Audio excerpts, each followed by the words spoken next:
So the key to building effective landing pages, ads, funnels, and literally any marketing source that gets somebody from social media into your world, right, is just making sure you're aware of the context. So if somebody clicks on an ad and they come through to the landing page, right, a lot of emphasis is placed on like how stunning the landing page should be, the animations, the amount of detail on there, right? But ultimately that doesn't matter half as much as like the setup. Okay, so imagine like I'm going to show how shit I am at sports here, but like imagine like cricket. Okay, if somebody bowls you a shit ball, you are not going to connect with that ball and fucking hit a decent cricket hit, whatever the fuck you call them, right? But the point is like if your setup is wrong, it doesn't really matter what the batsman does, right? They're going to fuck it up because the setup needs to be right. So when you are setting up any kind of like ad funnel or landing page or email marketing or anything like that, everything needs to have the context in place of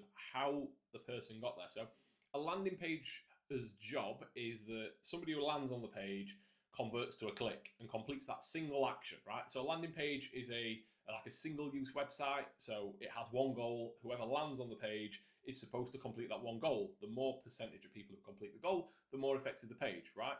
But if you are just getting people to randomly click on that page, if they don't know why they're clicking, or if they don't know what really they're clicking for, or anything like that, then you're going to obviously see lower conversions, okay? And then it's like, well, you could easily look at that landing page and go, well, it's not converting very well. But it could have nothing to do with the landing page. It could be all to do with the setup, right?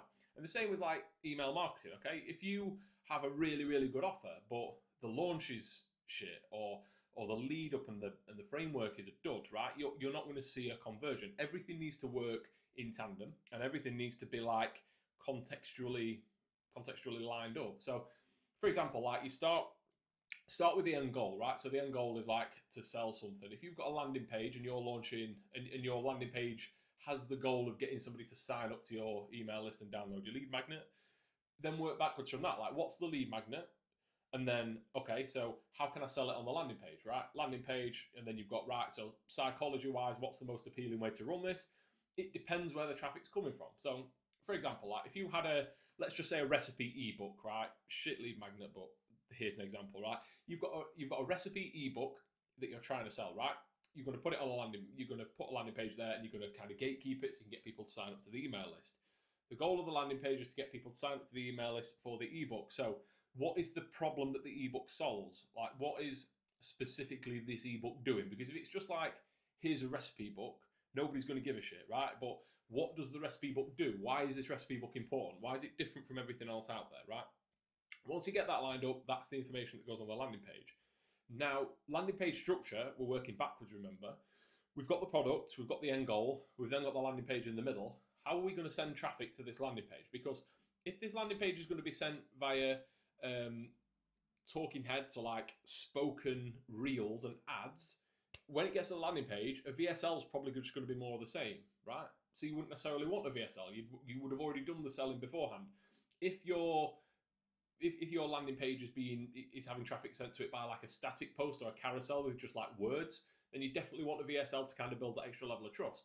But if you've got like a static post that's like, get my fat loss ebook to lose £10 in 14 days or whatever, I don't fucking know. But like specific result, easily done. Eat these meals for 14 days and you will lose £10 of fat. Here's how, get my ebook, right? If you had that as a text thing and then they went to your landing page and it was just like, give me your personal data, conversion is probably going to be shit. If they came from that text-based thing and they came onto your landing page and then they had a scripted, like a really cool VSL that sold them it, that talked about it, that built trust, that showed, proof below that as well of like, here are my clients who've done this before, here's what they had to say, and all that kind of stuff, it's probably going to convert really well, okay? But ultimately, like, if you're sending traffic to the page from like a shit source, or if you say like, I will coach you for free for 7 days to lose this weight, and then they get there and it's actually an ebook that tells them what to eat for 7 days, that isn't really like congruent. It's not going to make them feel like, oh yeah, this is definitely what I clicked for. They're probably going to back off then because they've not got what they wanted. That works the same with emails, right? And you can improve your click rate in emails purely by like, well, clickbaiting. That's the point of it, right? That's what it actually is. You could clickbait your emails and be like, click here to get this free thing, and then they click it and they don't get the free thing. Well, your click rate in emails has gone up, so your emails look like they're really performing, but actually, it's nothing to do with the landing page, because even though that's technically the area where they drop off and bounce, even though it's the landing page where they're physically disappearing from, that's not the problem. The problem is that the promise was wrong. So everything needs to line up, and it needs to be psychologically logical. Like, so from wherever the start point is, the end point needs to be a logical progression from there, right? So when you're setting up your ads and then your landing page or your profile or whichever, like even like for things like if you've got a link in your bio, right? What's the link in the? What's their expectation from clicking that? Do they click the link in the bio and they're expecting an application for coaching, but actually get a link to your OnlyFans? Like that, that's going to cause them to not really understand what's going on, right? So they'll get to that point and they'll go, "What the fuck is this?" Well, I mean, they might do, but they get to that point and they'll be like, "What the fuck is this?"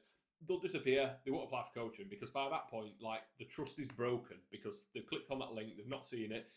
If you're lucky, they might come back and message you and say, "By the way, that link doesn't work," but you know, probably not, right? They're probably just more likely to bounce and not come back. Okay, so if you're setting up any kind of funnel, any kind of ad funnel, email list, anything like that, and you're wanting it to make sense, everything needs to line up. So start with the end product, find the end product selling point, so a problem it solves specifically and who it solves that problem for. Engineer that into the front page or the front section of it. So every bit of traffic that you send to it knows exactly what to expect.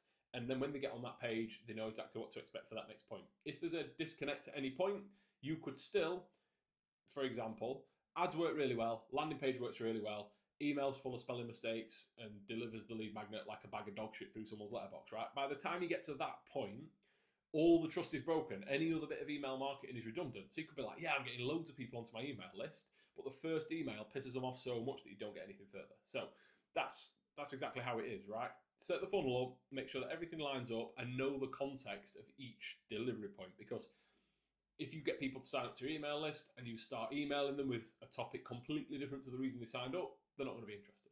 But if you make sure that it all lines up and it's congruent, it'll all work fine. And if you need a hand building a system like that, if you need a hand getting things working, if you can see that there's a clear drop-off point either on your ads or on your profile or on your landing page or on your emails, then something on there's not right. And it's not necessarily the thing that's getting the bad result. It could be where the traffic's come from.